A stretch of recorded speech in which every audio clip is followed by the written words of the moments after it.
The head coach, for the first time he's been on this program, Juwan Howard. How you doing, Juwan? I'm doing well. Good morning. How you guys doing? We're doing great. Are you sick of the hotel yet? Are you in the same hotel you were last week? Hopefully you'll be there for a long, long time. What's it like living in a hotel for this long? I'm not sick of it at all. Actually, I love this place.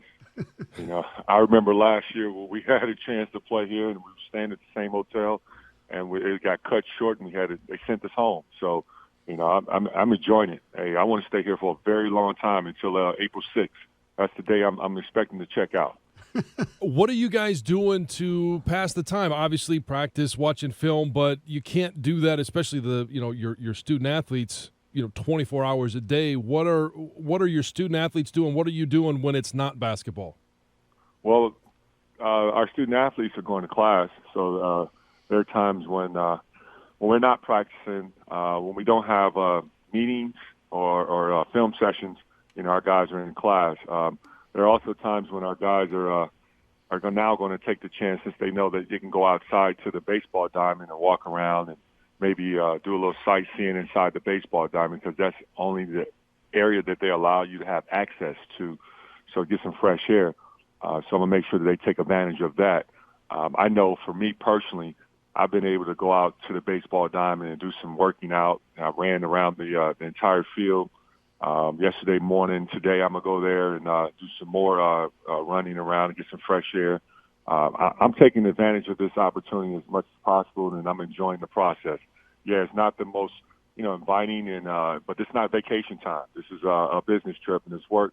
And we understand that, we're looking at it one game at a time, so we're here for a reason, and that's to go out here and win a championship. Last year, because of COVID, you didn't get to play in the Big Ten tournament or the NCAA tournament, and you've obviously done such a great job with this team in 2 regular seasons. Your first postseason experience as a coach in college was last week at the Big Ten tournament. What did you learn from that?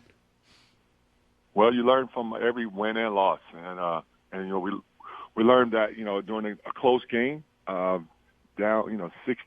I think at the time we were down like over 12 points, and we fought back, and we had one possession and the ball at the end to win it, and unfortunately we came up short. But adversity, that's a part of the game that you grow from, and our guys learned from that part of it. You also learn from just being down in the first part of the tournament game against Maryland, where Maryland got off to a really good hot start, shooting the ball extremely well from the outside. We stayed the course, kept grinding it.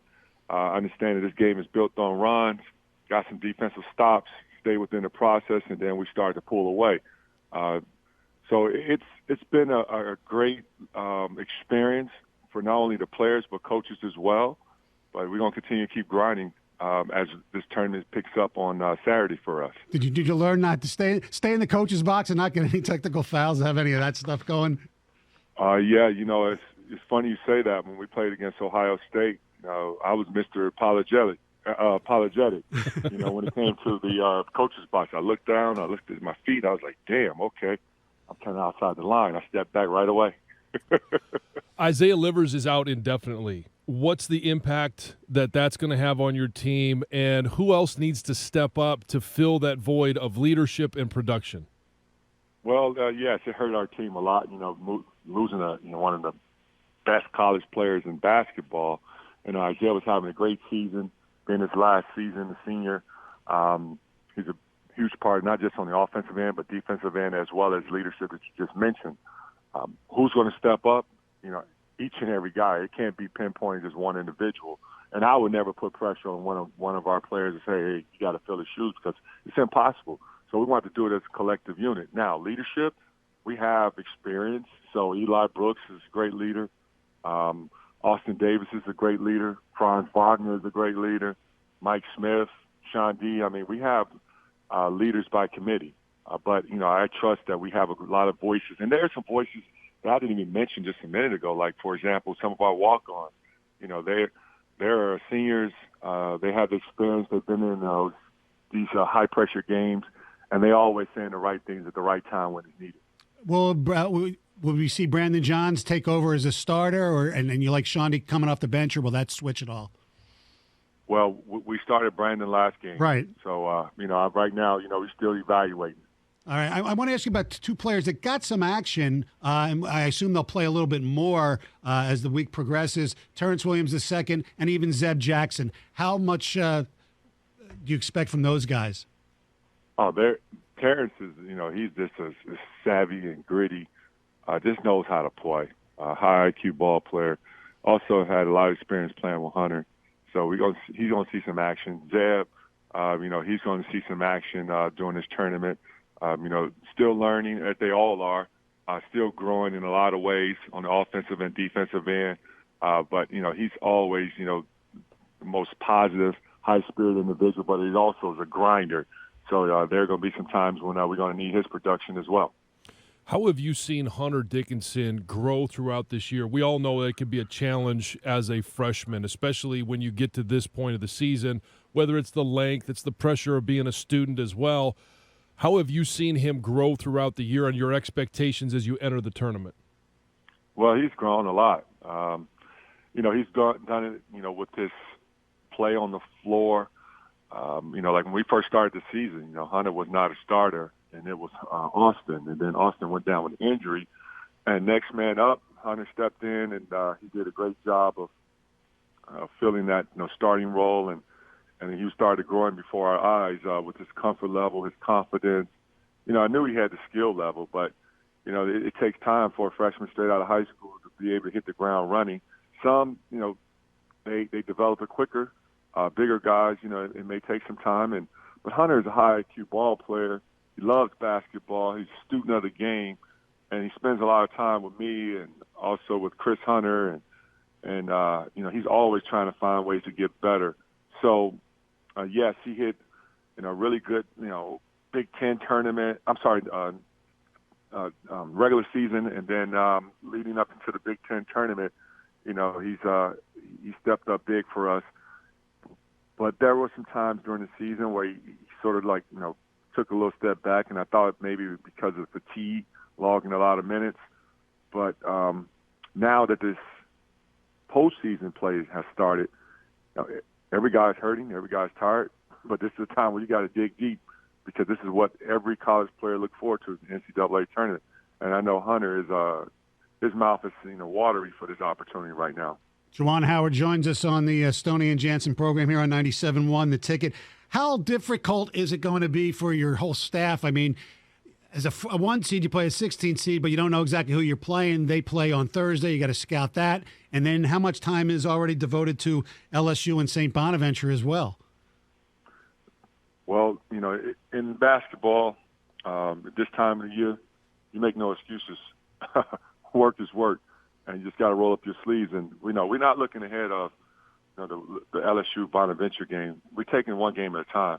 And right now we're planning, and what I mean by planning, we game planning for either Mount St. Mary's or the Texas Southern game. We're not looking ahead right now to what's going to happen after that.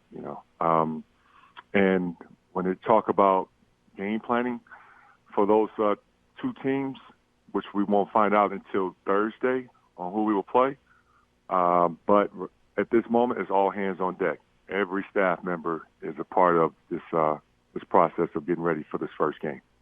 What's been different for you in year two as opposed to year one? And I know that obviously year two there's a middle of a pandemic. There's so much more going on. But just in the X's and O's and recruiting and all that goes into being a major college basketball coach. What's been different for you in year two than you had in year one? Well, everything's, slowed down a little bit in a sense. I'm more comfortable with the expectations of, games, game planning, what the game planning will look like for different teams. And then also preparing us.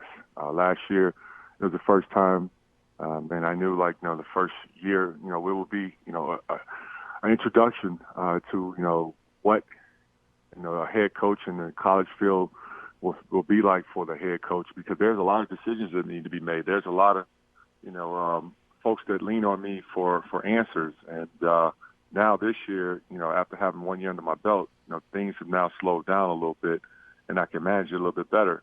But it's always still room for improvement. I'm always looking to improve. So season not over yet, but you can best believe that, not only players, and I lean on them to improve and get better each year. I always do that for myself too.